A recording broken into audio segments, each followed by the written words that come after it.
Gold trusted gold buyers మీరు తాకట్టు పెట్టిన బంగారాన్ని విడిపించి ఈ రోజు ఉన్న మార్కెట్ ధరకు కొనబడను.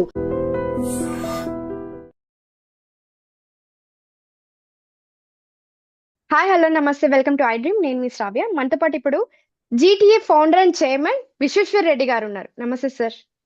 నమస్తే అమ్మా. ఎలా ఉన్నారు? బాగున్నాం. How are you? I'm doing great sir. Thank you. Sir, మనకి ఇప్పుడు కొత్త లా ఎన్ఫోర్స్మెంట్ వచ్చింది. 1811 క్లాసిఫైడ్ ఆఫీసర్స్ లో కొత్త లా ఎన్ఫోర్స్మెంట్ వచ్చింది. సో అది ఎలా వర్క్ అవుతుంది ఏంటి ఒకసారి చెప్తారా దాని గురించి? టిపికల్ గా యుఎస్సిఎస్ గైడ్ లైన్స్ ఇస్తుంది, యుఎస్సిఎస్ రూల్స్ మేక్ చేస్తుంది అనుకోండి. ఆ రూల్స్ లో ఏదైతే ఇంప్లిమెంట్ చేయడానికి లా ఎన్ఫోర్స్మెంట్ ఏజెన్సీస్ని యూజ్ చేస్తుంటుంది అన్నట్టు. అంటే ఎవరైతే ఇక్కడికి లీగల్గా ఇల్లీగల్గా వచ్చి కంట్రీ లోపల పనిచేస్తున్న వాళ్ళు ఉంటారు కదా, ఆర్ రిజైడ్ అవుతున్న వాళ్ళని, if they are doing legality or illegality అని మనకు తెలియదు కదా, వాటిని ఏరివేయాలంటే మనం తప్పకుండా లా ఎన్ఫోర్స్మెంట్ ఏజెన్సీస్ని వాడుకోవాల్సి ఉంటుంది.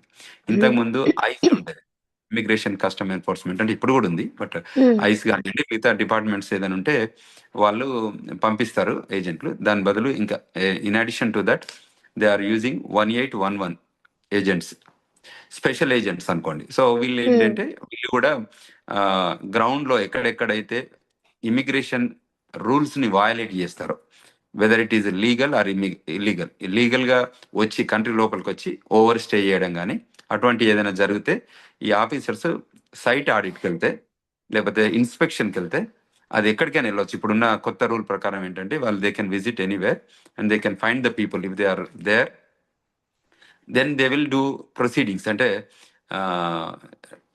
లా ఎన్ఫోర్స్మెంట్ చేసి తీసుకొచ్చి ప్రాసిక్యూట్ చేసి వారికి డిపోర్టేషన్ ఉంటే వాళ్ళని డిపోర్ట్ చేస్తారు.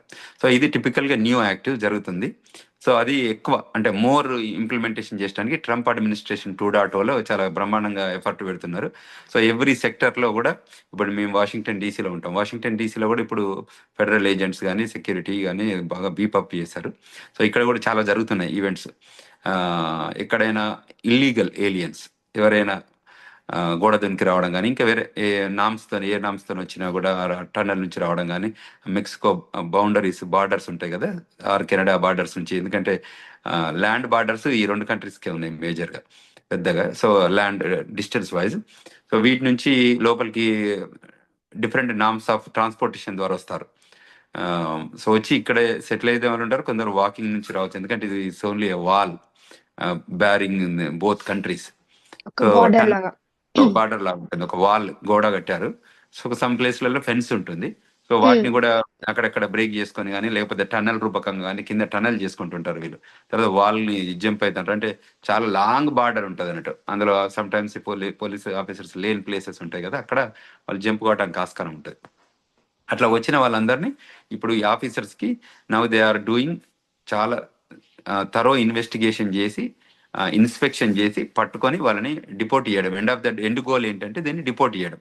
సో డిపోర్టేషన్ ప్రాసెస్లో వాళ్ళు they use all the law enforcement ఏజెన్సీస్ని చూసి తర్వాత కోర్టు సిస్టమ్ ద్వారానే పంపిస్తారు. అంటే everything they do procedurally, but ఇది the departments are more inspection oriented ఇప్పుడు అంటే ఎక్కడెక్కడ ఉన్నారో వాళ్ళని పట్టుకోవడానికి this is the process they follow.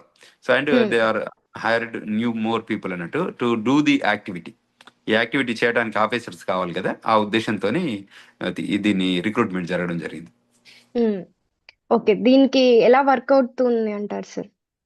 అంటే టిపికల్ ఏంటంటే వీళ్ళు ఎక్కడైతే ఇప్పుడు రెస్టారెంట్లో కానీ, గ్యాస్ స్టేషన్లో కానీ, గ్రాసరీ స్టోర్లో కానీ, లేకపోతే కంపెనీస్లలో కానీ వాళ్ళు ఎక్కడైనా ఉండొచ్చు, వాళ్ళు పనిచేస్తూ ఉండొచ్చు, లీగల్ ఇల్లీగల్ కానీ ఏదైనా వాళ్ళు వెరిఫై చేస్తారు. అంటే ఇప్పుడు లీగాలిటీ ఉంటే అది wherever you name it, because this is an immigrant country కదమ్మా.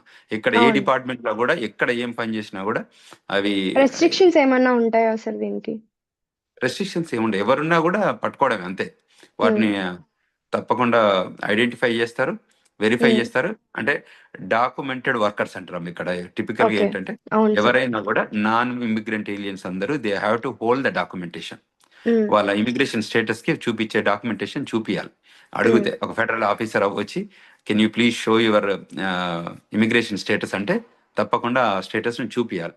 చూపించకపోతే then they will arrest and they will take you to the justice and judge will law enforcement నుంచి తీసుకొచ్చి ప్రాసిక్యూషన్ చేపిస్తారు. ప్రాసిక్యూషన్లో ఒకవేళ ఎవిడెన్స్ వాళ్ళు ఫేక్ అని తెలిస్తే జడ్జ్ ఏం చేస్తారంటే డిపోర్టేషన్ ప్రొసీడింగ్స్ను ఆర్డర్ చేస్తారు. ఓకే. మళ్ళీ వాళ్ళకి ఇంకా ఎంట్రన్స్ ఉండదా సార్? అంటే వయలేషన్ చేసిన దాన్ని బట్టి అమ్మా, వాళ్ళు ఎంతవరకు ఓకే. వయలేషన్ చేశారు, ఎన్ని నెలలు ఉన్నారు కంట్రీలో అన్న దాన్ని బట్టి బార్ ఉంటుంది.